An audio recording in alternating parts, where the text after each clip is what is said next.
So, meron din ako nakitang church dito. Church means para mga palengke. So, pasukin natin guys. At para makita natin kung ano-ano yung mga binibenta sa loob.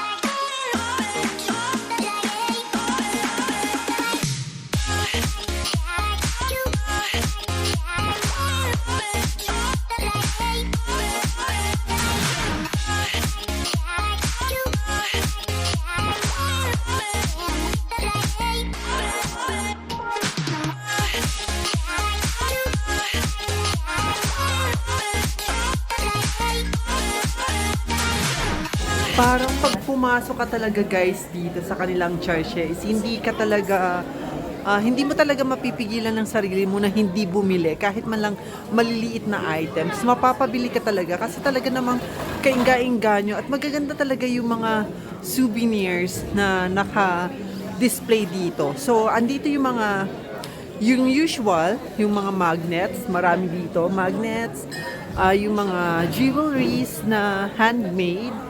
At meron din mga bags, may mga display, may mga mugs.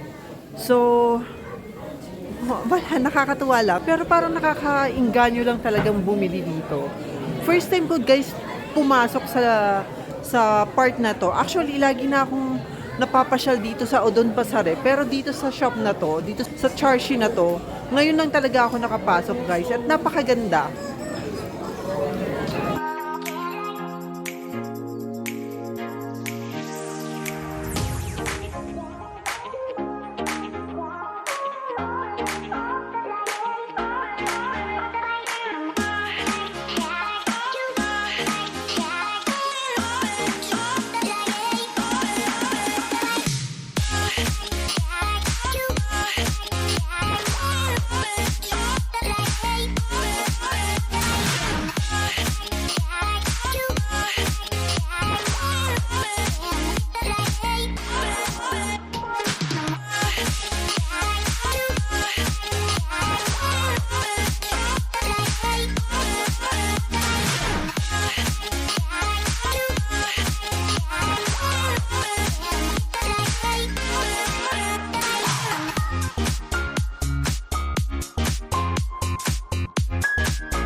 Ate guys, sa likuran ko is mga memorabilia ng kanilang national hero na si Mustafa Kemal Atatürk.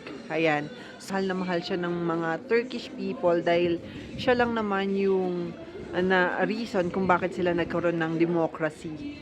Ayan. So,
So ayan guys, yung mga sample ng mga hindi pa nare-restore na Ottoman houses. So meron pa rin talaga na hindi pa nare-restore. Etong mga to is, some of them are hotels. Ayan. Ito I think mga bago na siya, pero yung design niya is ano pa rin, Ottoman architectural design pa rin.